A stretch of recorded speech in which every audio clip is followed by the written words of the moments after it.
Hello everyone, good morning. আজকের দেখো rational নাম্বারের কনসেপ্টটা ক্লিয়ার করব। তো রেশনাল নাম্বার কাকে বলে জানতে হলে সেটা সবার আগে আমাদেরকে natural number, whole number, integers, তারপরেই আমরা রেশনাল নাম্বারে যাব। এই তিনটে জিনিস যাদের ক্লিয়ার থাকবে তাদের রেশনাল নাম্বার আইডেন্টিফাই করতে কোনো অসুবিধা হবে না। তাহলে সবার আগে বলি ন্যাচারাল নাম্বারস কাকে বলে। ন্যাচারাল নাম্বার হচ্ছে যে 1 থেকে শুরু হচ্ছে, 1, 2, 3, তারপরে যা নাম্বারগুলো আমাদের থাকছে।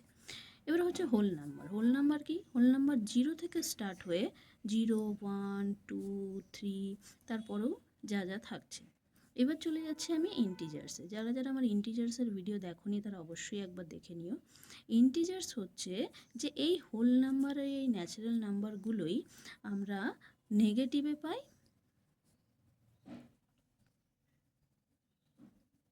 আবার পজিটিভেও পাই।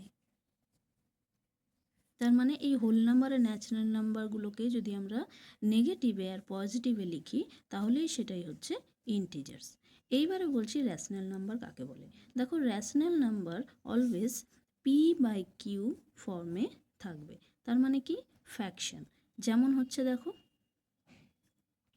6/7, 2/3, এইভাবে ফ্র্যাকশনের ভিডিও আমার দেওয়া আছে, যারা দেখোনি অবশ্যই একবার দেখে নিও। তো রেশনাল নাম্বার মানেই হচ্ছে যে যেটা p/q ফর্মে থাকবে, মানে ফ্র্যাকশনের ফর্মে থাকবে।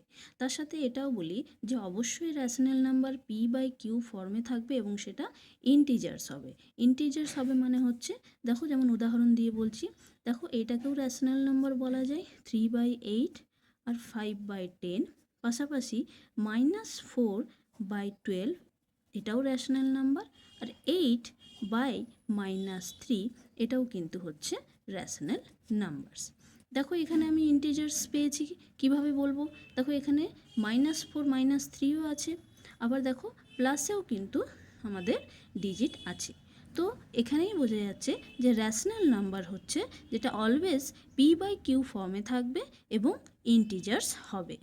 আশা করি এখান থেকেই তোমাদের রেশনাল নাম্বার আইডেন্টিফাই করতে কোনো অসুবিধা হবে না। Thank you for watching everyone.